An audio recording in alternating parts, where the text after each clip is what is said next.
Hola, hola, queridos amigos, hermanos. Bienvenidos al estudio de la lección de la escuela sabática. Para mí es un privilegio el poder tener este momento especial de estudio de la palabra de Dios. Durante este trimestre estamos estudiando el libro de Salmos y la lección de esta semana titula El Señor oye y salva. Sin duda será una experiencia preciosa de estudio de la palabra de Dios. Antes de empezar nuestro estudio, invitamos para que puedan participar de esta comunidad, hacer like en este video para que el algoritmo de esta red social pueda también invitar a otras personas, llegar a muchos más con el estudio de la palabra de Dios. Los invitamos también a responder las 5 preguntas claves en Kahoot. Esas preguntas claves usted puede acceder ya sea por el QR que presentamos aquí o puede acceder también a través de la descripción del video. Y entonces va a consolidar su aprendizaje. Y si usted es maestro de escuela sabática o es un director de escuela sabática, estas mismas preguntas puede usarlas en la pantalla de su iglesia. Siga las instrucciones que están en la descripción del video también y el día sábado, antes del estudio de la lección, presente como una dinámica de participación de la escuela sabática y sin duda su programa va a ser mucho más dinámico e interesante. Así que ahí va este pequeño consejo para los directores de la escuela sabática. Muy bien, amigos. Vamos entonces con la lección de esta semana que titula El Señor oye y salva. Vamos primeramente a hacer la parte de el motiva, ¿no? Como siempre lo hacemos aquí. Y en la parte del motiva, mis queridos hermanos, vamos a pensar brevemente en lo que estudiamos la semana pasada, porque hay un contraste entre lo que estudiamos la semana pasada y lo que vamos a ver durante esta semana. La semana pasada se habló de Dios como rey, aquel que gobierna toda la naturaleza, es decir, se hizo un énfasis en la trascendencia de Dios. La trascendencia de Dios tiene que ver con que Dios es un soberano del universo, Dios gobierna las galaxias, Dios gobierna los planetas, Dios gobierna la vida, Dios está gobernando el universo, es un soberano, Dios trascendente. En esta semana el estudio enfatiza que Dios es también inmanente. No solamente es el gran soberano del universo, es también alguien cercano, preocupado, que conoce nuestro ir y nuestro venir, que conoce nuestra historia. Mi querido hermano, nadie te conoce mejor que Dios. Ni siquiera tú mismo te conoces mejor de lo que Dios te conoce. Y esta es una realidad que vamos a examinar en la lección de la escuela sabática. Y vamos a ver cómo no se trata de un Dios que creó, como dicen los deístas, ¿no? Que creó todas las cosas y que después abandonó a su creación. Es un Dios cercano, es un Dios misericordioso, es un Dios que oye, es un Dios que conoce cada aspecto de nuestra vida y lo conoce de una manera que a nosotros no solamente nos puede emocionar, sino también nos lleva al concepto solemne que nuestra vida está completamente al acceso de nuestro Dios. Me gustaría que podamos pensar en una famosa poesía de un autor llamado Víctor Hugo. Esta poesía titula La conciencia y vamos a leerla brevemente porque es muy interesante. Víctor Hugo habla allí acerca de Caín. El protagonista de esta poesía es Caín, ¿no? Y entonces este famoso literato lo que hace es imaginar una vez que Caín está saliendo de la presencia de Dios, imagina que Caín está buscando lugares donde Dios no lo puede observar, está huyendo, está buscando un lugar donde no pueda ser visto por el ojo de Dios. Y entonces, mira, vamos a ver esta poesía de Víctor Hugo que nos habla acerca de la omnipresencia de Dios. Furiosa tempestad se desataba cuando de pieles rústicas, vestido, Caín con su familia caminaba, huyendo de la justicia de Jehová. La noche iba a caer, lenta la marcha, al pie de una colina detuvieron, y aquel hombre fatídico dijeron sus tristes hijos, descansemos ya. Duermen todos, excepto el fratricida es Caín, ¿no? Que alzando su mirada sobre el monte, vio en el fondo del fúnebre horizonte un ojo fijo en él.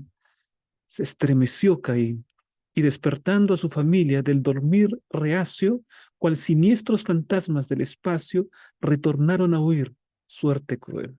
Es decir, llega a un lugar, está para dormir Caín y entonces entre la silueta de las montañas contempla que hay un ojo que lo está viendo.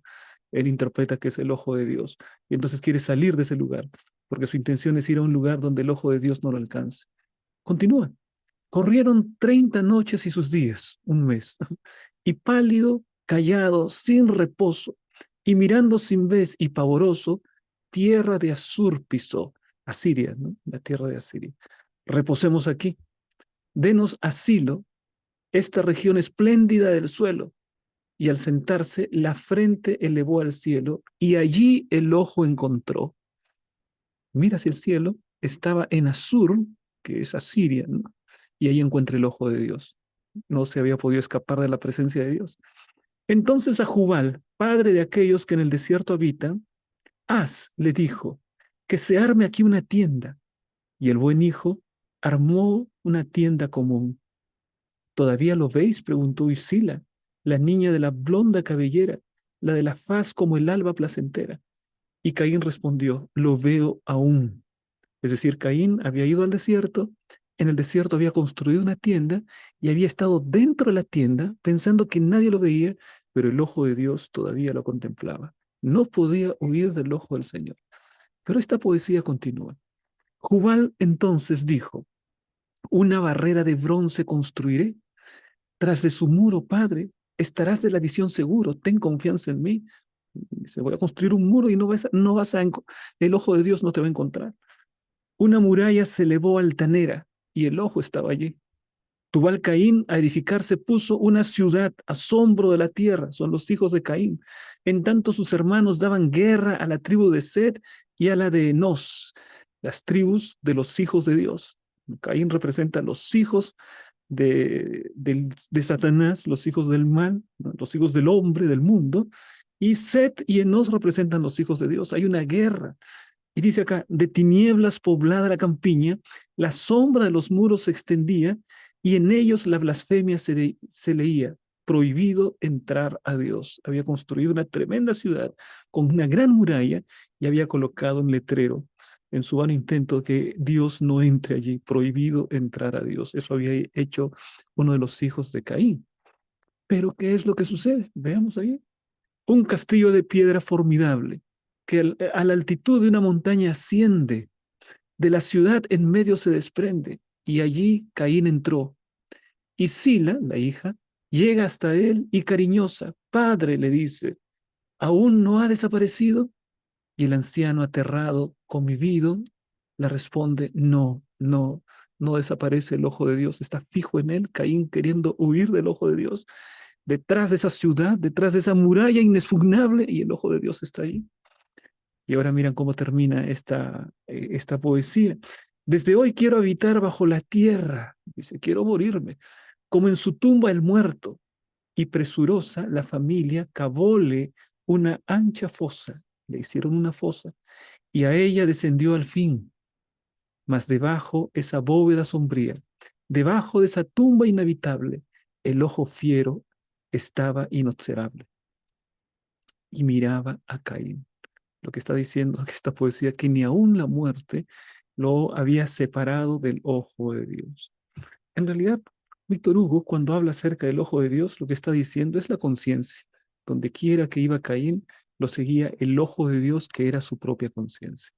Pero esta poesía nos habla acerca de un lugar, un espacio, un tiempo en el que Caín no quiere contemplar el ojo de Dios. ¿Cuántas veces, mi querido hermano, cuántos seres humanos, Jonás quiso hacer lo mismo? Jonás pensó, Dios es soberano aquí en Judea, en esta tierra de Palestina, pero allá en Tarsis no es soberano. Voy a huir a Tarsis para que Dios no me encuentre. Qué vana tentativa. Y el ser humano también. Ahora, no quiere irse más allá de las fronteras de su país, sino que en su propia casa piensa que está oculto entre las cuatro paredes. Piensa que nadie lo ve, pero el ojo de Dios está fijo en él, porque Dios es omnipresente y Dios te contempla. Te contempla en lo que tú haces en lo secreto, te conoce. Y esta, querido hermano, puede ser una idea perturbadora, pero es una idea real. Dios conoce cada momento de tu vida. Dios conoce tu tristeza, Dios conoce tu alegría, Dios conoce tu miseria, Dios conoce tus momentos de éxtasis, conoce todo. Él es el Dios omnipresente, Él es el Dios omnisapiente, nuestro poderoso Dios, un Dios cercano también que conoce todo acerca de nosotros. Mira cómo la palabra describe esta omnisciencia. ¿Qué significa omnisciencia? Que Dios todo lo sabe, que Dios todo lo conoce. Salmos capítulo 139 dice lo siguiente: Oh Jehová, tú me has examinado y conocido. Tú has conocido mi sentarme y mi levantarme. Has entendido desde lejos mis pensamientos. Has escudriñado mi andar y mi reposo. Y todos mis caminos te son conocidos, pues aún no está la palabra en mi lengua. Y he aquí, oh Jehová, tú la sabes toda. Ni siquiera pronunciamos la palabra y el Señor ya lee nuestro pensamiento. Conoce. Esa es la omnisciencia de Dios. Mira, mira más adelante la palabra en Isaías 46:10. Este Dios dice lo siguiente: que anuncio lo por venir desde el principio y desde la antigüedad lo que aún no era hecho. Que digo, mi consejo permanecerá y haré todo lo que quiero. Un Dios que conoce el futuro. Por eso existe la profecía. Es decir, el futuro no es desconocido para este gran Dios en el que creemos. El Dios omnisapiente, el Dios omnipresente. Mira lo que dice la Biblia. Salmos capítulo 147, versículo 4. Él cuenta el número de las estrellas, a todas ellas llama por su nombre. Se hace un cálculo acerca del número de las estrellas y se dice que hay más estrellas en el universo que el número de granos de arena en todas las playas de la Tierra. El cálculo que hacen es de 10 sextillones, es decir, un 10 seguido de 22 ceros, imagínate, de estrellas. Ese es el número de estrellas. Es un número absurdamente grande y sin embargo la Biblia dice que Dios cuenta el número de las estrellas. Y no solamente eso, sino que además las llama por sus nombres. Cada una de esos 10 sextillones de estrellas, el Señor las conoce por su nombre. Qué tremendo. Omnisciente, omnisapiente, omnipresente. Ese es nuestro Dios. Mira lo que dice también la palabra. Él revela lo profundo y lo escondido. Conoce lo que está en tinieblas y con él mora la luz. Si tú crees que hay algo que está escondido, si tú crees que puedes esconder alguna cosa, si tú crees que frente a la pantalla de la computadora el Señor no sabe lo que estás haciendo, no conoce lo que estás haciendo, pues la palabra dice lo contrario. La palabra dice que Él revela lo profundo y lo escondido, nuestros pensamientos más íntimos, nuestras acciones de las que pensamos nadie nos observa. Él las conoce. Qué idea tremenda en Daniel capítulo 2. Y aquí en Mateo capítulo 10 también dice, pues aún vuestros cabellos están todos contados. Bueno, a medida que a algunos se les va cayendo el cabello, no hay mucho problema de que sepamos cuántos cabellos tenemos, ¿no? Pero imagínate cómo el Señor te conoce, mi querido hermano. Te conoce mucho mejor de lo que tú crees. ¿Tú sabes cuántos cabellos tienes?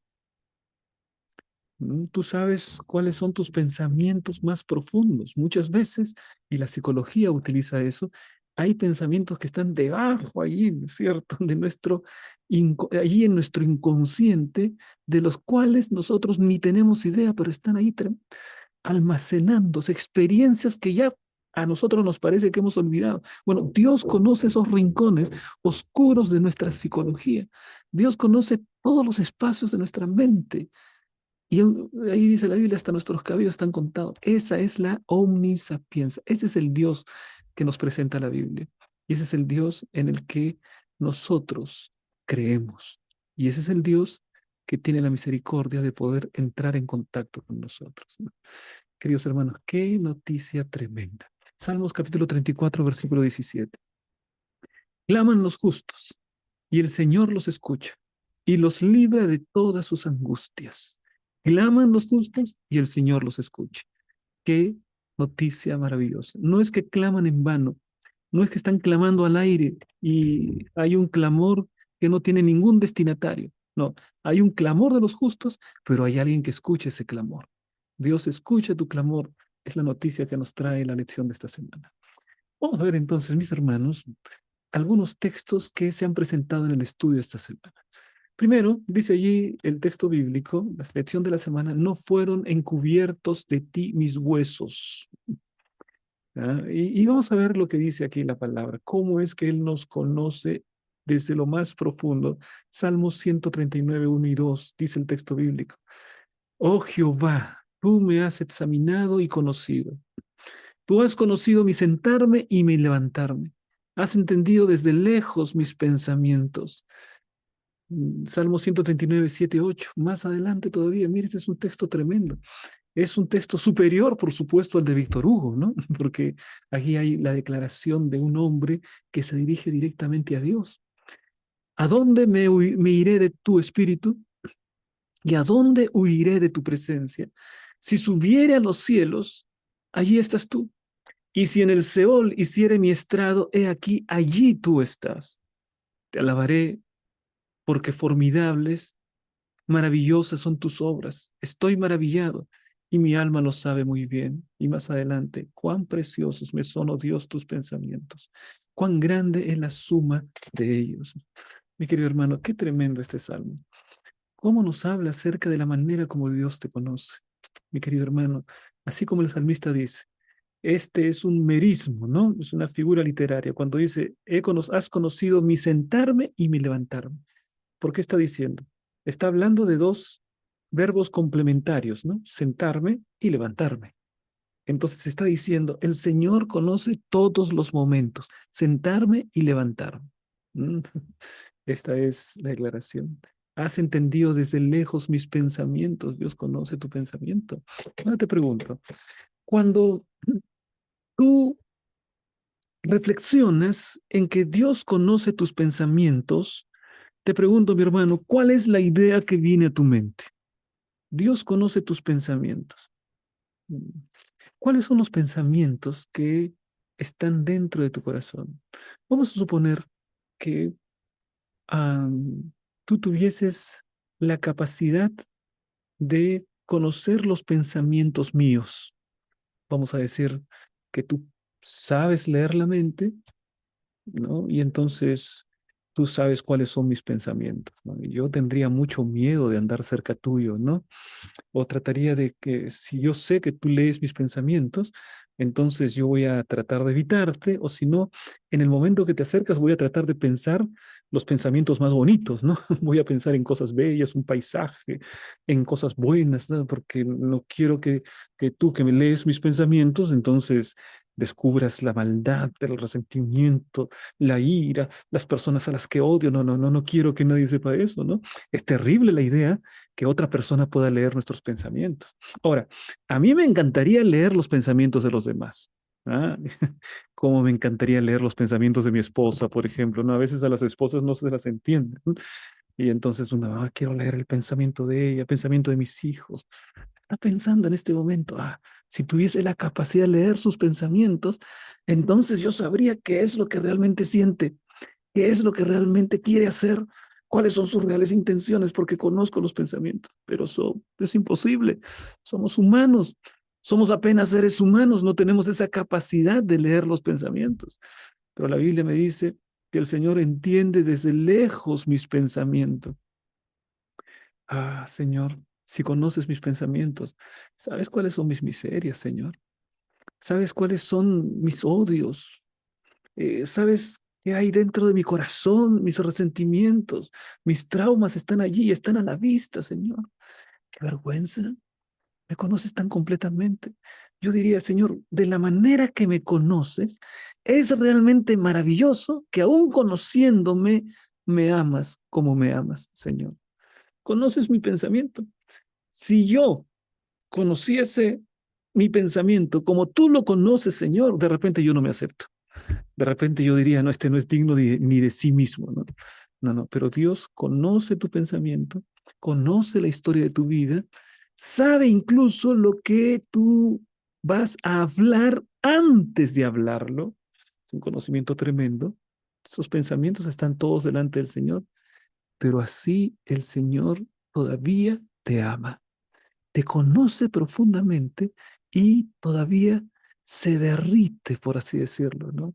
De amor por ti. Eso es lo que dice la palabra. No hay nada que pueda separarte, mi hermano, del amor de Cristo. Él te conoce en las mayores miserias de tu vida y aún todavía con eso te ama. Ese es el mayor milagro. Por eso es que aquí el salmista dice, ¿no? Al finalizar, después de hablar de la omnisciencia de Dios, del gran conocimiento, dice, cuán preciosos me son, oh Dios, tus pensamientos. Cuán grande es la suma de ellos. Yo no conozco los pensamientos de Dios, evidentemente, pero conozco sus acciones y conozco sus intenciones escritas en la Biblia. Eso es lo que conozco. Y en la Biblia dice que no hay nada que puede separarme de su amor. Está escrito en la Biblia y lo creo. Ese es un pensamiento maravilloso. La palabra dice que sus pensamientos son más altos que nuestros pensamientos, que Él quiere cosas que son buenas para nosotros. Ese es el pensamiento del Señor para ti. Aún conociéndote como te conoce, tiene la suma de los más grandes pensamientos para ti. Qué noticia consoladora para nuestra vida, mis hermanos. Qué noticia tremenda. Y ahora te pregunto, mi querido hermano, conociendo de esta manera al Dios que te conoce y viendo que Dios te ama así como eres desde lo profundo de tu corazón, ¿no es el momento de poder ser sinceros en nuestra oración? ¿Cómo será delante de Dios el hecho de yo tratar de orar como la oración del fariseo? ¿Mm? El Señor me conoce, pero mi oración es, Señor, te doy gracias porque yo asisto a la iglesia, porque doy los diezmos, porque me porto bien, soy un buen ciudadano, soy excelente, te doy gracias, Señor. Entonces yo creo que no tengo ninguna necesidad. Y de pronto Dios conoce mi corazón. Y al conocer mi corazón encuentra terrible, encuentra una hipocresía monumental, gigantesca en mi vida. Una cosa es lo que yo digo con las palabras, pero Él está viendo mi corazón. Si tú pudieses ver a una persona que dice que te ama, pero y además lee sus pensamientos y sabes que en sus pensamientos dice lo contrario, ¿qué pensaría esa persona? Qué hipócrita. No, no, no, este no, ni me respeta siquiera. Cree que yo me voy a tragar sus palabras. Yo conozco lo que está pensando y está tratando de cautivarme con sus palabras, pero su corazón está lleno de odio contra mí. ¿Qué pensarías tú de esa persona con un pensamiento diferente a sus palabras o a sus acciones? Por supuesto, pensarías que es un hipócrita, que es una persona que no vale nada. Bueno, imagínate qué le parecerá a Dios cuando tú oras de una manera que no corresponde a tus verdaderos sentimientos. Cuando tú hablas de una manera que no corresponde con lo que realmente eres. Por eso, cuando vayas delante del Señor, muéstrate tal cual eres. Muéstrale en lo que hay en lo más profundo de tu corazón. Entonces el Señor ve allí, y así como el publicano, el Señor dijo que éste fue justificado a su casa, el Señor también te justificará, es decir, te perdonará porque hablaste desde lo profundo de su corazón, de tu corazón. Y eso es lo más importante para nuestro Dios, que seamos sinceros desde lo profundo, una mayor demostración de amor. Como aquel que sabe todo sobre nosotros, Dios puede ayudarnos y restaurarnos. El nuevo descubrimiento de su grandeza provoca en el salmista un estallido de alabanza y confianza renovada. Acoge el escrutinio divino como el medio que puede eliminar de su vida todo lo que perturba su relación con Dios. Dios escruta mi corazón, Dios conoce mi corazón, Dios lo investiga, pero me ama, me conoce desde lo profundo, en toda mi miseria, pero me ama.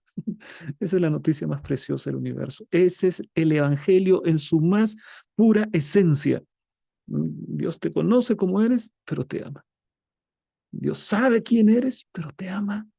Qué noticia preciosa, mis hermanos. Me emociona cada vez que pienso en el gran amor de Dios a pesar de la miseria que puedo tener dentro de mi corazón, que quiere restaurarme y limpiarme. Y entonces eso facilita la relación que pueda tener con Él.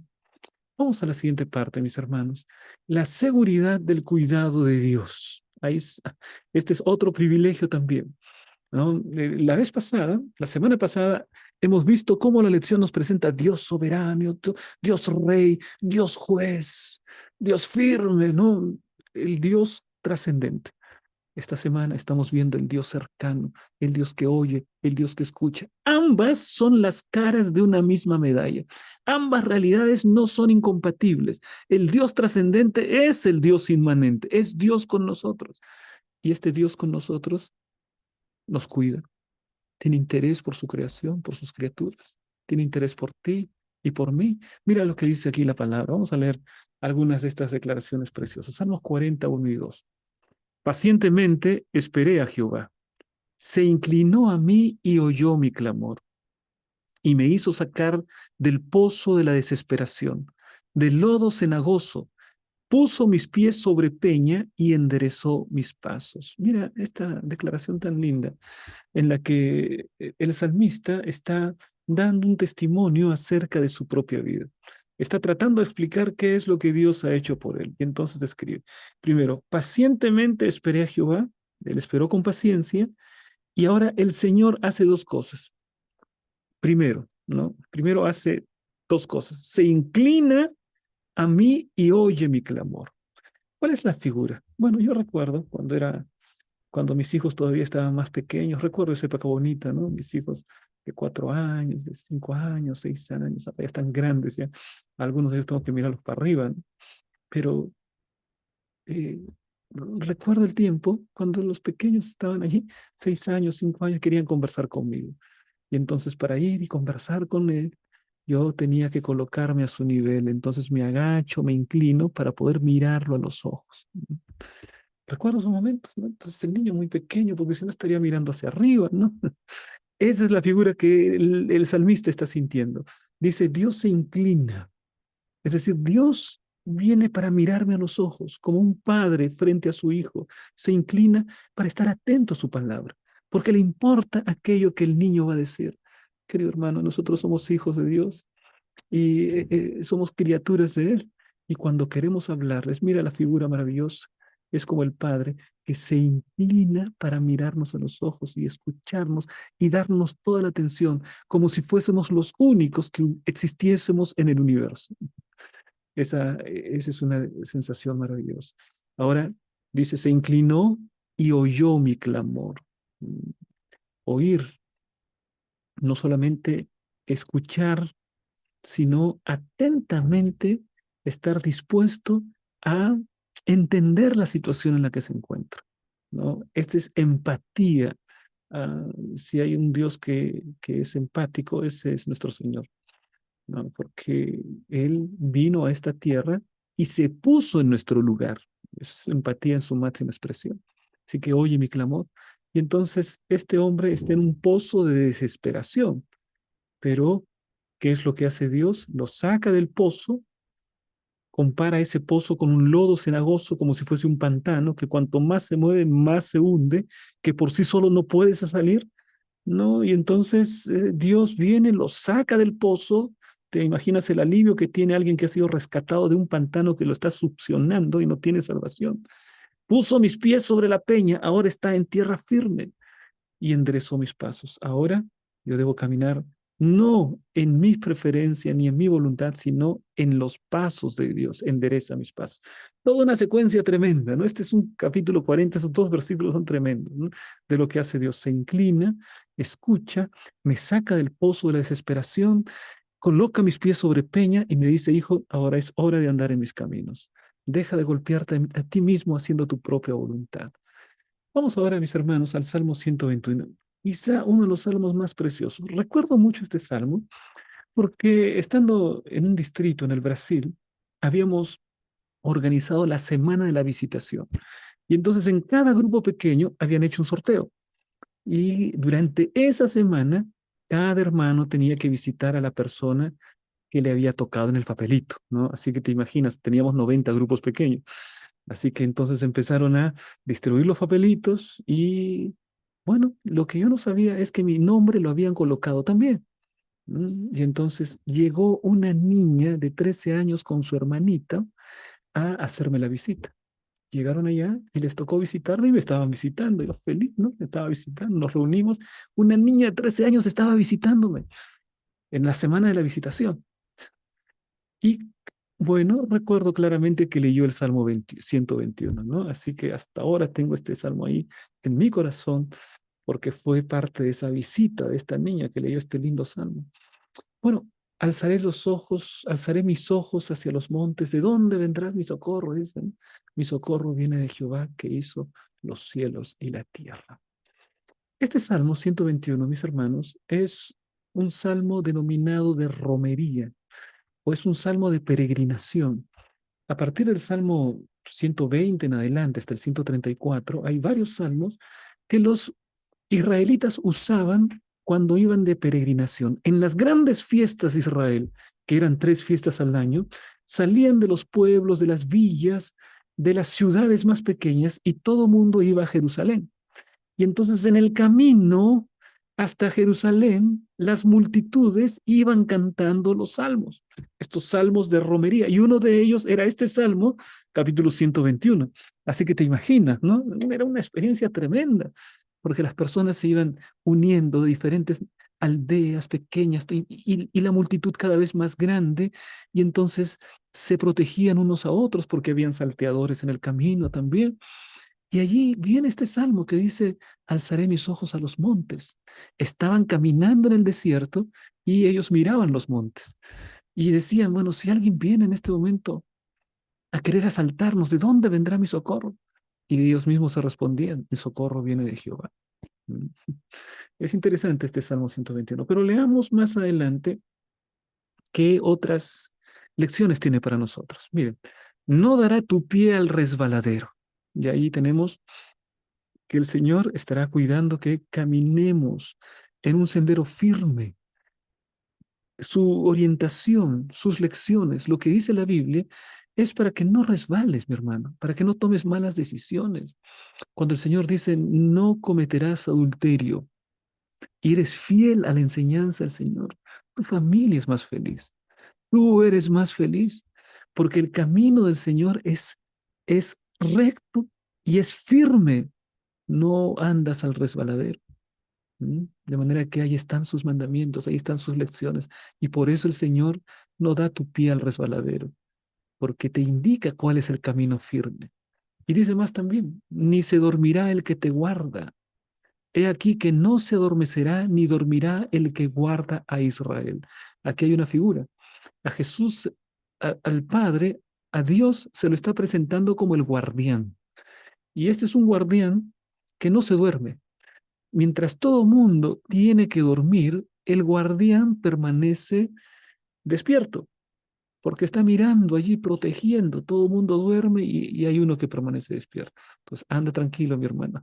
Mientras tú estás durmiendo, hay un guardián que te está cuidando. Y ese es el guarda de Israel, el guarda de que es nuestro Dios. ¿Mm? Es el guardián. Te cuida aun cuando estás durmiendo. Y dice allí, Jehová es tu guardador, Él es el guardián. Jehová es tu sombra a tu mano derecha. ¿Has caminado? Es tu sombra a tu mano derecha. Bueno, la sombra en los periodos de peregrinación era un bien muy preciado, mi hermano. Imagínate el calcinante sol del desierto y las multitudes caminando y allí, y entonces la sombra refrescaba, la sombra protegía, la sombra te daba más fuerza para continuar caminando. Jehová es la sombra, dice a tu mano derecha. Y como es la sombra, el sol no te fatigará de día, ni la luna de noche. Otra vez esa figura del merismo, ¿no? Que habíamos mencionado, al levantarte y al sentarte. Aquí dice ahora de día y de noche, ¿no? Lo que quiere decir es, el Señor te va a proteger en todo tiempo. El Señor te protege de día, te protege de noche, te protege en todo tiempo. Jehová te guardará de todo mal. ¿Quién es el que te guarda? Jehová. Él guardará tu alma. Jehová guardará tu salida y tu entrada. Otra vez merismo, ¿no? Salida y entrada. El sol y la luna, el día y la noche. Es decir, Dios está queriendo ocupar todos los momentos de nuestra vida. Tu salida, tu entrada, el día y la noche, el sol y la luna, es decir, todo momento, ¿no? Y termina diciendo, Jehová guardará tu salida y tu entrada desde ahora y para siempre. Ahora y para siempre. En el presente y en el futuro, para siempre. La promesa de eternidad con Cristo. Qué preciosa esta promesa, mis hermanos, ¿no? Salmos capítulo 121. Qué tan bueno que sería en el momento de nuestra vida, ¿no? Allí cuando vivimos en una sociedad tan violenta, cuando las personas hablan acerca de la falta de seguridad de las grandes ciudades. Bueno, tenemos al Señor nuestro Dios, que es nuestro guardador, que es la sombra, la mano derecha, que nos guarda de todo mal, que guarda tu salida y tu entrada desde ahora y para siempre. Preciosa promesa, mi hermano. Vamos a leer esta declaración. El Señor se revela en las Escrituras como el Dios vivo que actúa en favor de quienes lo invocan. El salmista afirma, al Señor he puesto siempre ante mí. Por eso confía en Dios y lo invoca. El Señor lo escuchará incluso cuando clame desde lo profundo, dando a entender que ninguna circunstancia de la vida escapa al dominio soberano de Dios. Así, el clamor del salmista, aunque es urgente, nunca carece de esperanza. Siempre es lleno de esperanza, aun cuando en algunas declaraciones parece que hay desesperación. El salmista siempre termina con una declaración de fe, con una declaración de esperanza. Por favor, mi querido hermano, nunca te entregues por completo a la desesperación. Siempre termina de rodillas con esperanza en tu corazón, que Dios actuará en su debido momento. Dios actuará en sus tiempos, porque los tiempos de Dios son mejores que los nuestros, ¿m? Que nuestra propia urgencia. Dios actúa de acuerdo a su conocimiento de las cosas. Vamos más adelante, y ahora se presenta, el Señor es un refugio en adversidad. Qué noticia bonita, ¿no? Como hemos dicho, es un contraste con lo anterior, porque anteriormente hemos visto Dios soberano, Dios rey, Dios juez, un rey supremo. Parece lejano, pero esta semana ese Dios supremo, ese Dios juez, ahora lo contemplamos cercano, un Dios que está junto a nosotros. El Señor es un refugio en adversidad. Veamos lo que dice el Salmo 91, uno de los más preciosos de la Biblia. El que habita al abrigo del Altísimo morará bajo la sombra del Omnipotente. Diré yo a Jehová, esperanza mía y castillo mío, mi Dios en quien confiaré. Primero da un principio general y después da un testimonio personal. ¿Cuál es el principio general? El que habita el abrigo del Altísimo. O sea, está diciendo esto es para todos. Esta es una promesa para todos. El que habita el abrigo del Altísimo. No está diciendo yo habito el abrigo del Altísimo en este momento. Lo que está diciendo es el que habita el abrigo del Altísimo. Esta promesa es para ti, esta promesa es para mí, esta promesa es para todos. El que habita el abrigo del Altísimo morará bajo la sombra del Omnipotente. Principio general. Y querido hermano, cuando es un principio general de la Biblia, es inexorable como una ley natural. Así como no puedes derogar la ley de la gravedad, ¿no? Tampoco puedes derogar una promesa firme del Señor. Y la promesa es, el que habita al abrigo del Altísimo morará bajo la sombra del Omnipotente. Ahora viene el testimonio personal. Diré yo, dice el salmista, a Jehová, esperanza mía y castillo mío, mi Dios en quien confiaré. Es decir, del principio general, él ahora pasa al testimonio personal. ¿Mm? Y miren los siguientes versículos. Con sus plumas te cubrirá. Ahora él pasa a otro, a la exhortación.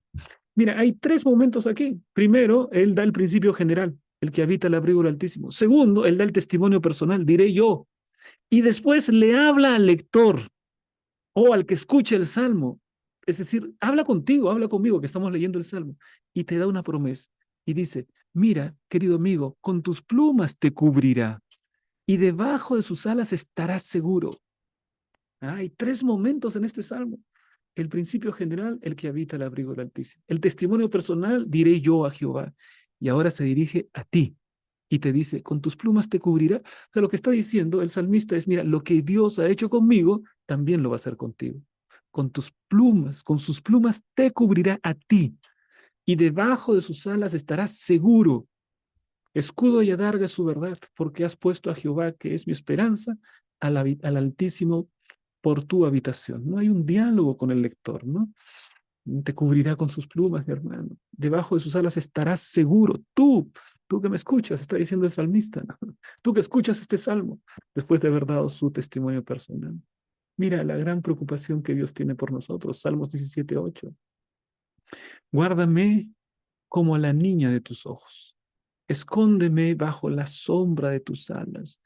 Es preciosa la manera como la Biblia habla de estas figuras, ¿no? Figuras literarias, en las que hace comparaciones.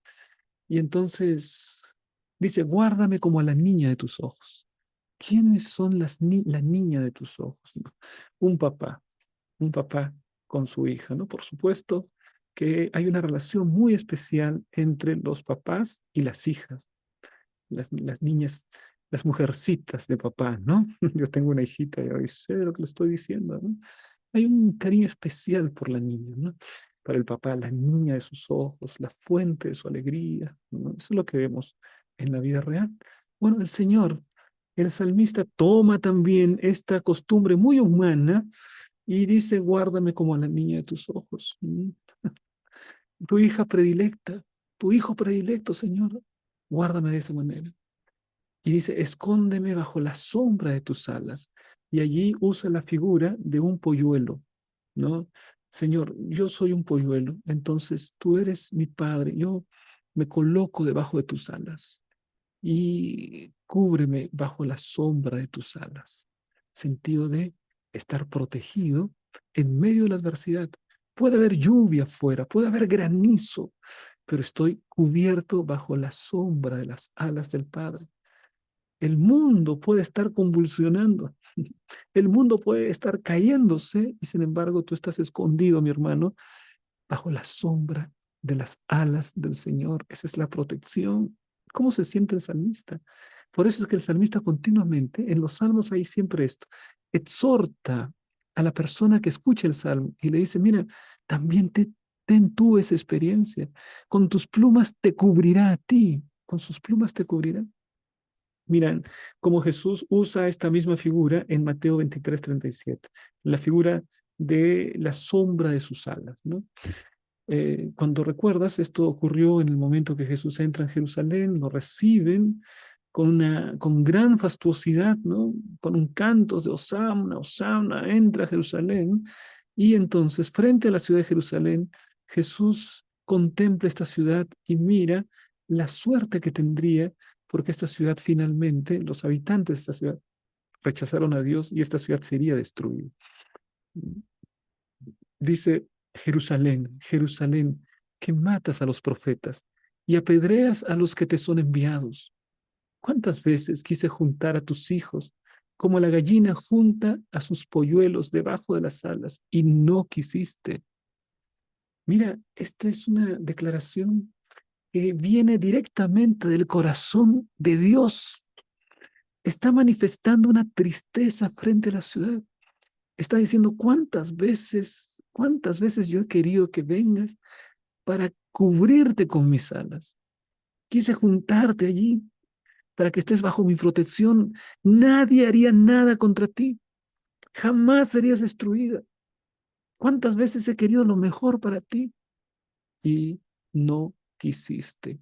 Mira, querido hermano, cómo es de importante la libertad que tenemos, ¿no? Pero cómo es de terrible la libertad que tenemos también. Es decir, no es que Jesús viene y a la fuerza dice, vengan acá y entonces todos van a estar protegidos. No, dice, el Señor abre sus alas, pero solamente van debajo de sus alas los que quieren. Y sin embargo allí, bueno, hubo un pueblo que no quiso. El pueblo no quiso y el Señor tenía las alas dispuestas para protegerlo, pero el pueblo no quiso. Es decir, la disposición para poder cuidar de su pueblo está presente, pero el pueblo no quiere. Solo se aparta, quiere vivir tras los Baales, quiere vivir tras la inmoralidad, tras la desobediencia, la rebeldía, todo eso. Y Dios invitando, y el pueblo escapando, el pueblo saliendo, y Dios corriendo para protegerlos, y el pueblo yéndose en la dirección contraria. No quisiste. Terrible esta declaración, ¿no? Viene directamente del corazón de nuestro Dios, mi querido hermano, que no sea así contigo. Que el Señor viene a cubrirte, colócate debajo de sus alas, porque el que habita al abrigo del Altísimo morará bajo la sombra del Omnipotente, porque ahí está la promesa, con sus plumas te cubrirán y debajo de sus alas estarás seguro. No hay otro lugar en el que estés más seguro, mi hermano, que debajo de las alas de Jesús, bajo su cuidado, bajo su protección en obediencia a sus principios. Eso es lo que significa. Estar bajo su cuidado significa cubrirnos por la presencia de Dios y obedecer el camino que Él nos señala. Eh, Querido hermano, que nosotros podamos cada día estar bajo las alas del Señor. Una de las metáforas más íntimas es la que se refiere a estar bajo la sombra de tus alas.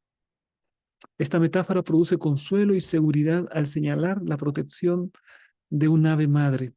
Se compara al Señor con un águila que protege a sus crías con sus alas y con una gallina que junta sus polluelos bajo las alas. El mundo natural, mis hermanos, la naturaleza es sabia y la naturaleza nos presenta ejemplos de cómo las madres protegen a sus hijos. ¿No es verdad? Cómo las madres de la naturaleza, la mamá leona, la mamá tigresa, la mamá elefante, la mamá gallina, las mamás, cuando van a tocar a sus hijos, puede ser que sea una minúscula criatura muy pequeña y el que viene sea 10 veces más grande, pero se coloca de pie y enfrenta el peligro para salvar a sus cachorros, para salvar a sus polluelos.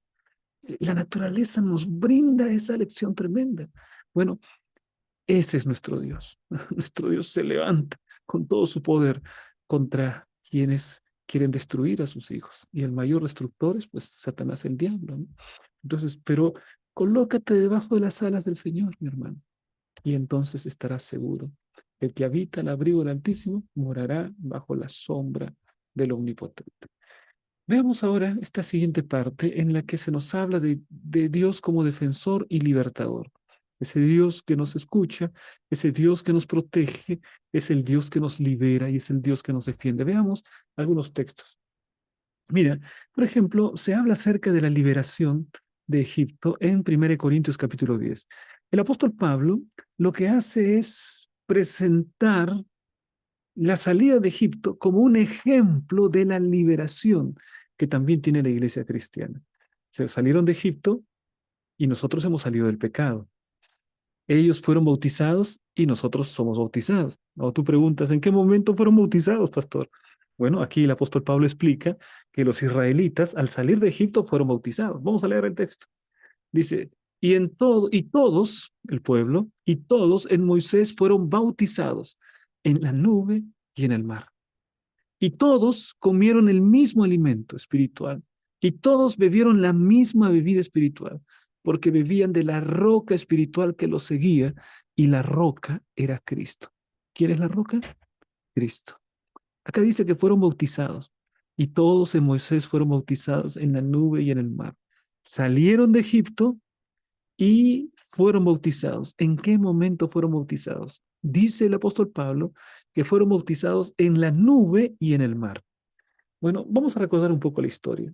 Cuando vinieron los egipcios y los israelitas no tenían ninguna salida, Dios abrió un camino en medio del mar para liberar a su pueblo. Y entonces entraron en el medio del mar. Es decir, estaban rodeados. A la derecha estaba el mar, a la izquierda estaba el mar, y estaban en el camino hacia adelante, rodeados de agua, y todavía la nube, y la nube estaba por encima. ¿De qué está hecha la nube? ¿No está hecha de agua también? Entonces tenían agua en los costados y tenían agua arriba. Por eso es que fueron bautizados, ¿no? Tenían agua por todas partes. El momento del bautismo es cuando nosotros tenemos aguas por todas partes, somos sumergidos. Entonces Pablo usa esta figura, que ellos fueron bautizados cuando cruzaron el mar. Y usa esto, ¿no? Y además, después del bautismo, ellos se alimentaron espiritualmente, aunque allí se alimentaron literalmente con el maná, el mismo alimento para todos. Y bebieron también, todos allí, de la roca era Cristo. Entonces Pablo está diciendo, nosotros en el tiempo presente también hemos sido libertados, no de Egipto, del pecado. También somos bautizados, como ellos fueron bautizados. Y ahora tenemos que comer también del maná espiritual, la Biblia. Y tenemos que beber de esta bebida espiritual que es el Señor Jesucristo. Y este es el agua de la vida, el Espíritu Santo, ¿no? Es decir, está usando la historia de la liberación de Israel para explicar las realidades espirituales que enfrentamos en nuestro tiempo los miembros de la iglesia, los hijos de Dios. Mira, algo más acerca de la liberación. Salmo 114 nos habla acerca de la liberación también. Cuando salió Israel de Egipto, la casa de Jacob, del pueblo extranjero, Judá vino a ser su santuario. e Israel su señorío. Y el mar lo vio y huyó. El Jordán se volvió atrás. Los montes saltaron como carneros, los collados como corderitos. Está hablando acerca de la liberación del pueblo de Israel que sale de Egipto, ¿no? El mar lo vio y huyó. ¿Qué quiere decir? El mar se abrió para que pase el pueblo. Los montes saltaron, perdón, el Jordán se volvió atrás. El pueblo iba a entrar hacia la tierra prometida y el Jordán abrió paso para el pueblo también. Los montes saltaron como carneros, los collados como corderitos, ¿no? Son figuras literarias, ¿no? Que menciona que todo toda la naturaleza, ¿no? Obedecía claramente a la voz de Dios. Toda la naturaleza permitió, obedeciendo a la voz de Dios, que el pueblo de Israel se, haga, se posesione en la tierra prometida. Versículo 7-8. A la presencia de Jehová tiembla la tierra, a la presencia del Dios de Jacob, el cual cambió la peña en estanque de aguas y en fuente de aguas la roca. Esa es una remembranza de lo que sucedió en el tiempo de Israel. Entonces, lo que están diciendo, hay muchos salmos históricos, ¿eh? Hay muchos salmos que hablan de las grandes cosas que hizo Dios en el pasado. Entonces, el razonamiento es el siguiente. Si Dios ha librado grandemente al pueblo de Dios en el pasado, incluso gobernando las fuerzas de la naturaleza para abrir paso a su pueblo, para defender a su pueblo, también en nuestro tiempo Dios está dispuesto a hacer grandes maravillas por su pueblo. También en nuestro tiempo Él es libertador y Él es defensor de su pueblo. Él no se ha olvidado de su pueblo. Las maravillas del pasado son también para el tiempo presente. Por eso el apóstol Pablo está usando esa figura de la salida de Israel de Egipto para hablar acerca del pueblo de Dios en el presente, en el presente. Ahora, vamos entonces, mis hermanos, a esta declaración. Las grandes obras del Señor en favor de su pueblo deberían inspirar a toda la tierra a temblar ante su presencia. El temblor debe entenderse como reconocimiento y adoración más que como terror. Con Dios de su parte, los creyentes no tienen nada que temer. Es una declaración tremenda esto. Entonces, hay temblor, la tierra tiembla delante de la presencia de Dios. Es un terremoto, dicen, ¿no? Entonces, esto es reconocimiento, esto es adoración, esto es que todos se rinden al Dios del cielo, el Dios verdadero. No es terror de los elementos, es adoración, es reconocimiento de la soberanía de Dios. Y entonces, si Dios, que puede detener el viento, que puede calmar las olas, que gobierna el universo, está de tu parte, ¿quién va a estar contra ti, mi hermano? ¿Mm? Y a veces nosotros nos hundimos en ciertas dificultades que creemos que son más grandes de lo que realmente son, o perdemos el sentido de las proporciones. Entonces, contempla al Dios del cielo y en el sentido de tus proporciones verás que tu problema no es tan grande como tú pensabas, porque hay un Dios que es más grande. Cuando comparas tu problema contigo mismo, puede ser que sea muy grande, pero cuando comparas tu problema con Dios, ahí tu problema se dimensiona, ¿no? Se dimensiona porque Dios es mayor que cualquier problema. Mira lo que hizo David. ¿Te acuerdas de David? David cuando enfrenta a Goliat, enfrenta a un gigante mucho más grande que él, pero le dice, yo vengo en el nombre de Jehová de los ejércitos. Nunca le llama gigante. Nunca, en toda la historia, en ningún momento lo llama gigante. Le dice incircunciso, le dice filisteo, ¿no? No le llama gigante. Lo enfrenta y lo vence, pero en ningún momento lo ha llamado gigante. Lo llama filisteo, incircunciso, así lo llama David. Que David tenía una perspectiva diferente. El único gigante en la vida de David era Dios. Y entonces, si Dios estaba al lado de él, no había nada que temer. Goliat, pues era una minucia, ¿no? Delante de Dios, y es por eso que lo enfrenta de esa manera. Ahora, mis hermanos, vamos allá, estamos llegando a la parte final y ahí vemos la ayuda desde el santuario. Todas estas declaraciones que encontramos aquí nos hablan acerca de dónde se encuentra Dios obrando por nosotros. En su santo monte, en su santuario, Salmos 20, te envía ayuda desde el santuario y desde Sión te sostenga. Salmos 27:5, porque Él me esconderá en su tabernáculo en el día del mal. Me ocultará en lo reservado de su morada. Sobre una roca me pondrá en lo alto. Más adelante, en Hebreos, porque no tenemos un sumo sacerdote que no pueda compadecerse de nuestras debilidades, sino uno que fue tentado en todo según nuestra semejanza, pero sin pecado. Por eso, acerquémonos, pues, confiadamente al trono de la gracia, para alcanzar misericordia y hallar gracia para el oportuno socorro. Es decir, los salmos nos hablan acerca del santuario, de la realidad del santuario. Ahora, uno puede decir, pero en este tiempo ya no hay tabernáculo, ya no hay santuario. ¿Dónde está el lugar santo? ¿Dónde está el lugar santísimo? Eso fue para el tiempo pasado, pastor, ¿no? Bueno, Hebreos en el Nuevo Testamento me habla acerca de un sumo sacerdote que es Jesús. Y no puede haber sumo sacerdote si no hay santuario, ¿no es verdad? Y ese santuario es el santuario del cielo. Y ahí Jesús en este momento intercede en el santuario para proporcionarnos los beneficios de su salvación. Mm. Y entonces podemos acercarnos confiadamente porque Él ya abrió camino al Padre, porque con su muerte Él abrió el camino y ahora en el santuario Él confirma los beneficios de su salvación en nuestra vida. Cuando te arrodillas, cuando confiesas, cuando te arrepientes, los beneficios de su perdón, de su justificación, son posibles en tu vida. ¿Mm? Pero necesitamos someternos, necesitamos quebrantarnos delante del gran Dios del cielo en arrepentimiento, en confesión. Y entonces ahí podemos acercarnos pues confiadamente al trono de la gracia, porque Cristo ya abrió ese camino. El Señor desde su santuario, no es un santuario lejano, ¿no? Porque por medio de la intercesión y de la oración podemos alcanzarlo en el santuario a nuestro Señor Jesús. Miren ustedes esta declaración, mis hermanos.